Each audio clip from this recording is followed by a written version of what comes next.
My first question is, as a network that wants to be a female media brand, Lifetime's viewers might not necessarily, maybe you could also speak to this too, of maybe they're not sports fans initially, and sports fans might not be Lifetime fans.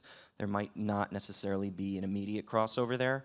So I'm just curious that if there isn't, how do you try to target the sports fan who might not necessarily be interested in Lifetime, and how do you sell this product to someone who watches Lifetime who might not necessarily be interested in soccer? Well, I think there's a couple things. There's some assumptions there. I think 45 to 50% of the NFL viewership is female. So women watch sports. Sports are great dramatic stories, and if those sports stories are served up in an entertaining and relatable way and in a passionate way, women crave those authentic stories of aspiration, of competition, of drive and determination, agony and defeat, to use the phrase.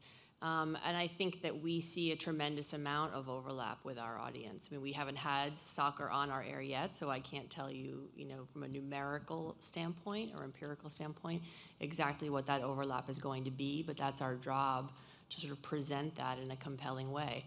It's also an opportunity for us to bring younger girls and new fans to Lifetime. We have a variety of shows that all speak to different audiences, whether it be some of the dance competitions or Project Runway or Bring It or Dance Moms, and then you have the Lifetime movies, and then you have Unreal and the Lifetime series. All of those are speaking to a different range of emotions that women have as they watch and consume stories on different platforms. And I think if you're going to be a media brand and not just a linear television brand, then you have to make sure you're speaking to all women and all interests. So it may mean that you end up with smaller audiences serving individual pieces of content, but the aggregate is what's important and what we're paying attention to.